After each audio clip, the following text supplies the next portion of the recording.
दोस्तों, गौतम बुद्ध की शिक्षा हमारे जीवन को सफल बनाने के लिए आज भी उतना ही जरूरी है जब उन्होंने ये उपदेश दिए थे।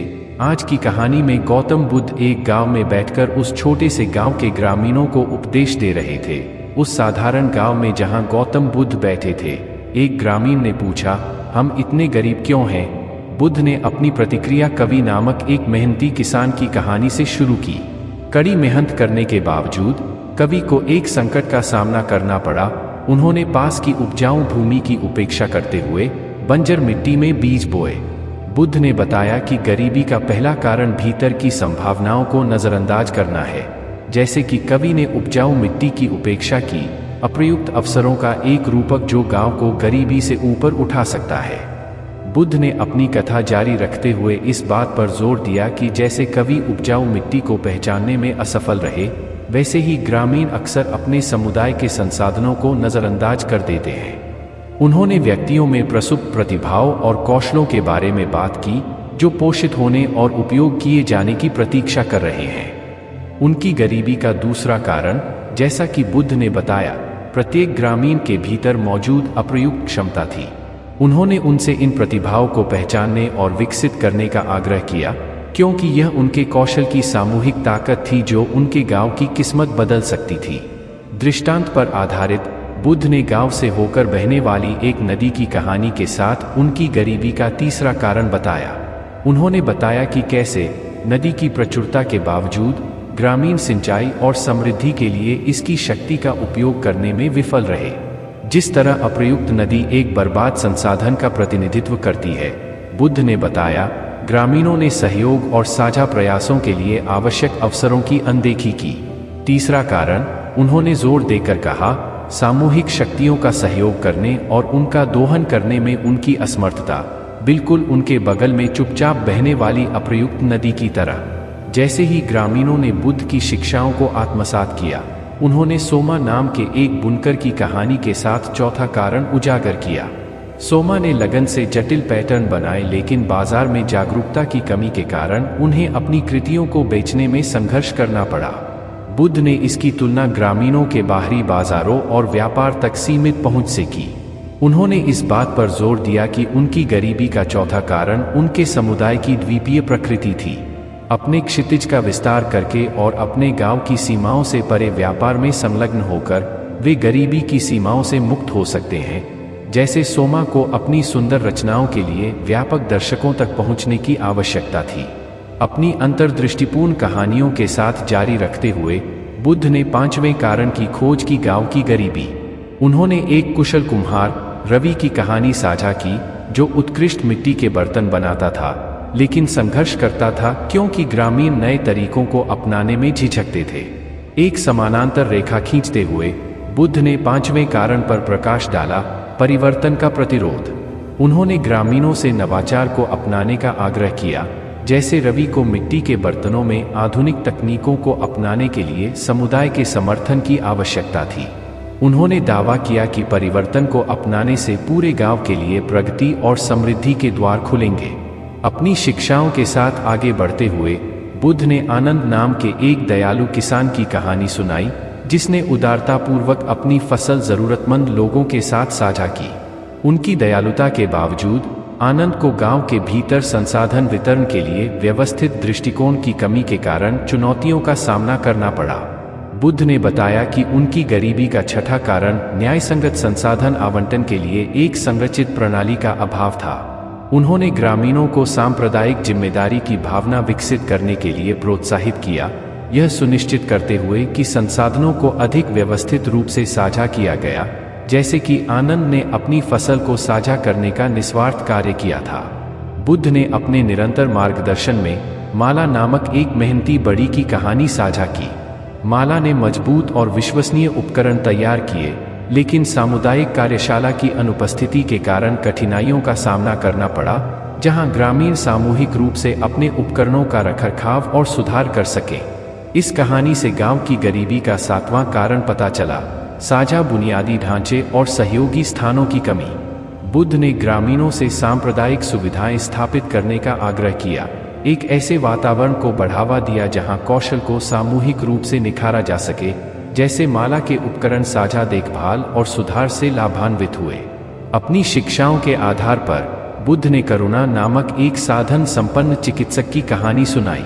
औषधीय जड़ी बूटियों के बारे में उनके व्यापक ज्ञान के बावजूद गांव में उपचार संबंधी ज्ञान के केंद्रीकृत भंडार का अभाव था। इससे समुदाय के समग्र स्वास्थ्य और कल्याण में बाधा उत्पन्न हुई।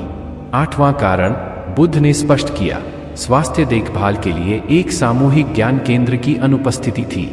उन्होंने एक सामुदायिक स्थान स्थापित करने के महत्व पर जोर दिया जहां करुणा जैसे चिकित्सकों के ज्ञान को साझा और संरक्षित किया जा सके, जिससे एक स्वस्थ और अधिक लचीले गांव को बढ़ावा मिल सके।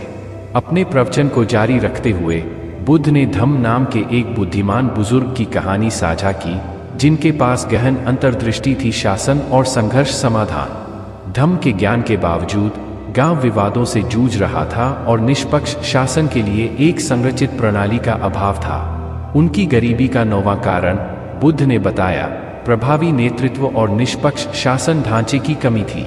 उन्होंने ग्रामीणों से धम्म जैसे बुद्धिमान नेताओं को विकसित करने और संघर्षों को संबोधित करने और समुदाय को समृद्धि की ओर मार्गदर्शन करने के लिए एक न्यायपूर्ण प्रणाली स्थापित करने का आग्रह किया।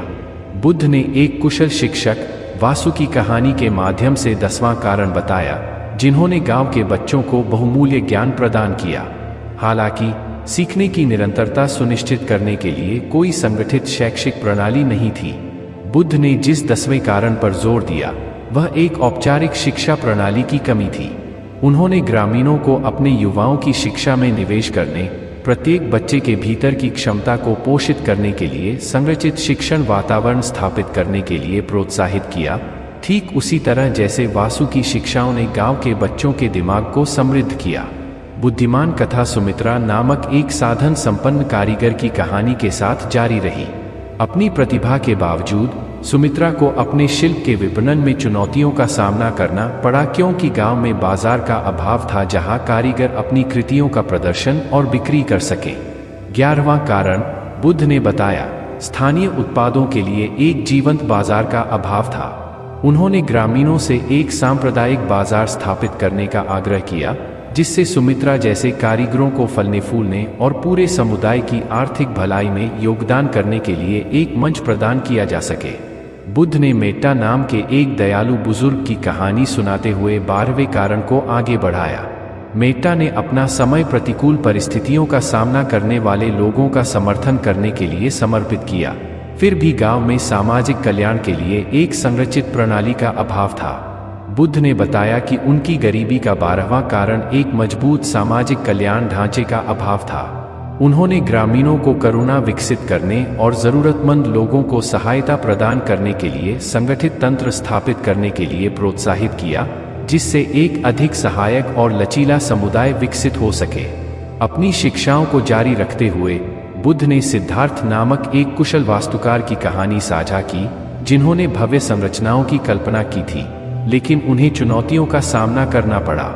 गांव के विकास के लिए एकीकृत दृष्टिकोण का अभाव। बुद्ध ने बताया कि उनकी गरीबी का 13वां कारण प्रगति और विकास के लिए सामूहिक दृष्टि का अभाव था। उन्होंने ग्रामीणों को एक साथ आने, एक साझा दृष्टिकोण तैयार करने और अपने समुदाय के लिए एक समृद्ध और सामंजस्यपूर्ण भविष्य के निर्माण की दिशा में काम करने के लिए प्रोत्साहित किया, ठीक उसी तरह जैसे सिद्धार्थ के वास्तुशिल्प सपनों को वास्तविकता बनने के लिए एक एकीकृत योजना की आवश्यकता थी। बुद्ध ने एक कहानी के माध्यम से 14वें कारण को उजागर किया, मेहनती बुनकर जीविका, जो कच्चे माल की असंगत पहुंच से जूझती थी। इससे एक स्थिर और संपन्न व्यवसाय बनाने की उनकी क्षमता में बाधा उत्पन्न हुई। बुद्ध ने बताया कि 14वां कारण एक विश्वसनीय आपूर्ति श्रृंखला की कमी थी।